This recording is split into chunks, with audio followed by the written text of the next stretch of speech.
now inside close guard. Ryan's most dangerous position could be open guard, like shooting triangles and stuff. What I'm saying is that on paper, in terms of just objective reality, not personal style, this is the one spot where Ryan is on his back and I'm on top in a dominant position with gravity working for me and everything, that he, if he knows how to really do close guard, has a superior position to me because he is controlling my body with his prime movers, right? His legs and his hips and his back to some extent, right? All working in here. So his primary skill is going to be breaking posture. Okay. If he is effective at constantly, not just like pull here and there, but like constantly pulling me down with his legs and clearing the obstruction, then every time I come down, my hands have to go somewhere on the mat, on him, what have you, and I have to fight to come back. And he has every attack in the book available either as my posture is being broken or as I'm trying to regain it, because there's no way for me to not have to use my arms at that point. So that's what we need to understand, is his ability to break posture efficiently and consistently with just this constant gravitational pull forward is his asset. So I need to always look at his position, think about what's the opposite, okay?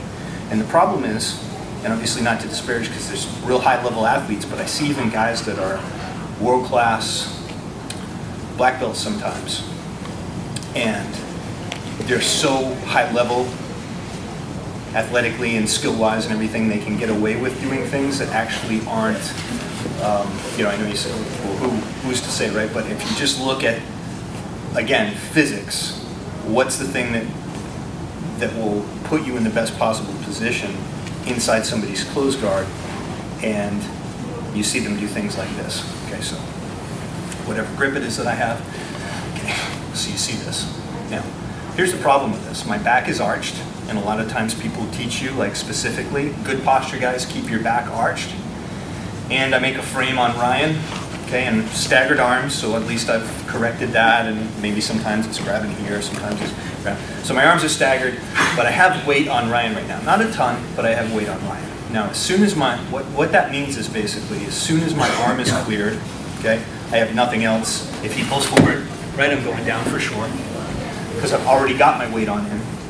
And the other thing is this, just watch my back, but just kind of go like a slow pull. Watch my back when I go forward. Watch what happens to it when he breaks my posture. One more time. Okay. Every single time my back does what? Is I fall down. Arches. Arches, okay? So, herein lies the problem. If you're teaching a straight back, an arch back, that's what your opponent actually wants you to do, okay? So, we don't want to do that. Okay, that's why what's good posture lifting weights is not good posture in here. So people mistake this, right? So from here, I want to look like this. And now if Ryan goes to pull me forward, yeah, can't do it. So he can come up, however, he can do the crunch. And when he comes to do when he comes to do the crunch, that's what my arms are for, just to keep him down. The modicum of pressure to keep him down, okay? So that's the idea. Or the first idea, the general idea. And then we have a bunch of nuances that I want to go into, okay? So that's really important though. And it's, occasionally people, know this or they have part of it, but I notice a lot of people like literally teach it the opposite is the proper way. And it's just not. Again, you could get away with it, you could be really good, but it's not the best way to, objectively speaking, in terms of body mechanics, not the best way to be there, okay? So, now, what I also want you guys to realize is that I could even be doing this, but right now, in this position, okay, let's say I get an arm in here, this one's back here. All right, so go ahead for a, like you're gonna start to set up a collar choke. Okay, all right, so there's a collar choke. Let's say you're gonna start to set up for an arm bar. Yeah, so he's able to climb, okay, so on and so forth. Triangle, omoplata, okay. So I had the rolled back posture, but I was still in range for everything, okay. And then sometimes people will start to feel that constant attack from somebody who's got a closed guard that's very offensive. And then you see them do this, like this. And then Ryan goes and sits up on it. And now I'm going over, okay? So there's a tipping point in there. There's a sweet spot. So from here, okay, go ahead for the lapel choke. Okay, armbar. Yeah. Triangle, right? Yeah. Okay. Even if he tries to climb you, which aggressive triangle guys do, like tries to climb me, okay? Very difficult from there, okay? So let's look at what's going on there and just look at some of the nuances, okay?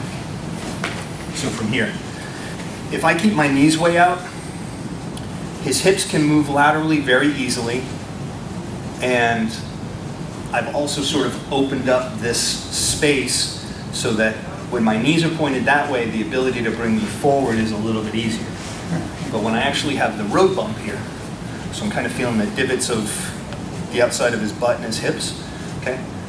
Now all of a sudden I know exactly where his hips are. Their lateral movement's a bit limited, and my knees are in front of me, which means there's base where he's trying to put me, okay? 1, 2, tuck your tail between your legs, okay? Like the dogs when they like drag their anus along the grass, like, you seen that move before? Now you have that image implanted in your head for the rest of your jiu-jitsu career. Okay, and now from here, also look at my literal posture. So, you know, I've taught like various arm positions before, and one of them, you know, sometimes I realize like this is a good frame when I kind of get this, because if he comes to sit up and get me, he runs into my knuckles, which is the knuckle bone's connected to the elbow bone, right? So basically he hits his own thigh, stops his sternum. So if Ryan comes up, the only problem is I notice sometimes when you do this, that like, see, I roll my tailbone, look at, there's the grip, right? There's the problem. So from here, I want you to find that sweet spot where I'm not leaning back, but from here, I'm just not in range, okay? So right now, Ryan wants to reach, okay?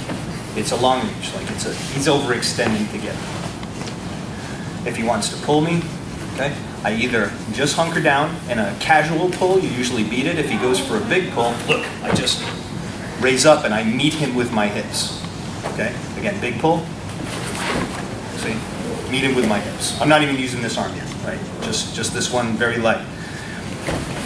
And if he drops his hips and tries to come up and get me, okay, then I just punch him in the chest. Okay, not really, but like, take me too literally, I know you will, right? Just stop him and then relax my arm again, okay? That's all we're gonna do first.